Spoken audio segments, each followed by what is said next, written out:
નમસ્તે વિદ્યાર્થી મિત્રો, પાઠ 10માં હવે આપણે જોઈશું પ્રવૃત્તિ 10.2. તો પ્રવૃત્તિ 10.2માં સામાન્ય રીતે આપણે શ્વાસ લઈએ છીએ અને શ્વાસ છોડીએ છીએ. તો કેટલીક વાર તમે શ્વાસ લો છો અને કેટલીક વાર શ્વાસ છોડો છો એ આપણે શોધવાનું છે. શું તમે જેટલી વાર શ્વાસ લો છો તેટલી જ વાર ઉચ્છ્વાસ, જે શ્વાસ છોડીએ છીએ એ ક્રિયાને આપણે ઉચ્છ્વાસ કહેવામાં આવે છે. તો તે પરથી આપણે શ્વસન દર નક્કી કરી શકીએ. આ શ્વસન દર ઝડપી ચાલ્યા પછી અને દોડ્યા પછી પણ આપણે ગણવાનો છે કે સામાન્ય પરિસ્થિતિમાં આપણે 1 મિનિટમાં કેટલી વાર શ્વાસોચ્છ્વાસની ક્રિયા કરીએ છીએ. પછી 10 મિનિટ ઝડપથી ચાલ્યા પછી આપણા શ્વાસોચ્છ્વાસની જે સંખ્યા છે આપણે 1 મિનિટમાં ગણીએ છીએ એમાં શું ફેરફાર થાય છે એ આપણે નોંધવાનો છે. કોષ્ટક 10.1 જોઈશું આપણે કે જુદી જુદી પરિસ્થિતિમાં શ્વસન દરમાં ફેરફાર. પહેલી કોલમ જોઈએ આપણે સપાઠીનું નામ, એટલે કે તમારે વિદ્યાર્થીઓ અલગ અલગ વિદ્યાર્થીઓના શ્વસન દર વિશેનો ફેરફાર અહીં નોંધવાનો છે કે સામાન્ય સ્થિતિમાં એ 1 મિનિટમાં કેટલા શ્વાસોચ્છ્વાસ લઈ શકે છે. ત્યારબાદ 10 મિનિટ ઝડપી ચાલ્યા પછી, 100 મીટર ઝડપથી દોડ્યા પછી અને આરામદાયી સ્થિતિમાં. વિદ્યાર્થી મિત્રો, અહીં તમે કોષ્ટક 10.1 જોઈ શકો છો. અહીં 5 વિદ્યાર્થીઓના નામ આપેલા છે. તો આપણે સૌપ્રથમ એક વિદ્યાર્થીને ઉદાહરણ તરીકે લઈશું કે સુરેશ નામનો વિદ્યાર્થી છે. તેનો સામાન્ય સ્થિતિમાં તે 18 વખત, એટલે કે 1 મિનિટમાં 18 વખત શ્વાસોચ્છ્વાસની ક્રિયા કરી શકે છે. 10 મિનિટ ઝડપથી ચાલ્યા પછી 20 વખત, એટલે કે એની શ્વાસોચ્છ્વાસની પ્રક્રિયા કેવી થઈ જાય છે તો કે થોડીક ઝડપી થઈ જાય છે. 100 મીટર ઝડપથી દોડ્યા પછી 22 વખત, તો એનાથી પણ વધુ. અને આરામદાયક સ્થિતિમાં, જ્યારે એકદમ આરામદાયક સ્થિતિ હોય, રિલેક્સ હોય, ત્યારે 17.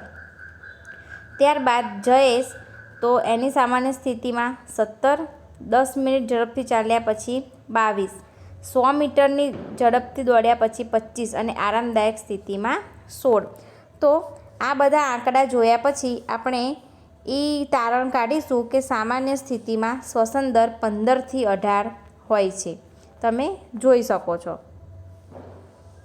ઝડપથી ચાલવાથી કે દોડવાથી શ્વસન દર વધે છે. તો જો 18 નો 20, 17 થી 22, 18 થી 21, તે રીતે ઝડપથી તમે ચાલો કે પછી દોડો તો એનાથી શ્વસન દર વધે છે. તો સામાન્ય રીતે આપણો શ્વસન દર 15 થી 18નો હોય છે અને આપણે ઝડપથી ચાલીએ અને ઝડપથી દોડીએ ત્યારે આપણો શ્વસન દર વધે છે.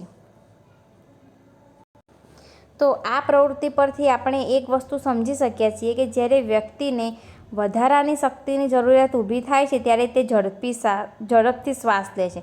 વધારાની શક્તિ એટલે કે જ્યારે આપણે આરામદાયક સ્થિતિમાં હોય, સામાન્ય સ્થિતિમાં હોઈએ અને 10 મિનિટ ઝડપથી ચાલીએ એટલે આપણને વધારે શક્તિની જરૂર પડે.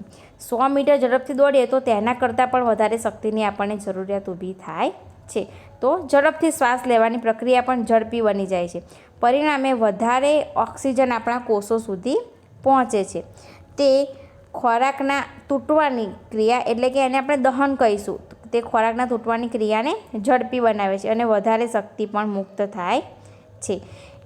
એટલે કે શારીરિક પ્રવૃત્તિઓ પછી આપણને ભૂખ કેમ લાગે છે? તો આપણા શરીરની શક્તિ વધારે વપરાઈ ગઈ શારીરિક પ્રક્રિયાઓમાં, એટલે આપણને ભૂખ વધારે લાગે છે. સરેરાશ રીતે કોષ્ટક જોઈ લઈએ આપણે કે સરેરાશ રીતે એક પુખ્ત વ્યક્તિ આરામની સ્થિતિમાં 1 મિનિટમાં 15 થી 18 વખત શ્વાસ લે છે. 15 થી 18 વચ્ચેનું એનું ડ્યુરેશન હોય અને શ્વાસ છોડે છે, એટલે કે શ્વાસોચ્છ્વાસની પ્રક્રિયા કરે છે. ભારે કસરત દરમિયાન શ્વસન દર 1 મિનિટમાં 25 વખત જોવા મળે છે. આંકડો એની આસપાસનો હોઈ શકે, 25, 22, 20 એ રીતે. જ્યારે આપણે કસરત કરીએ છીએ ત્યારે માત્ર શ્વાસોચ્છ્વાસ ઝડપી કરીએ છીએ એટલું જ નહીં, પરંતુ આપણે ઊંડા શ્વાસ પણ લઈએ છીએ અને વધુ માત્રામાં ઓક્સિજન પણ લઈએ છીએ.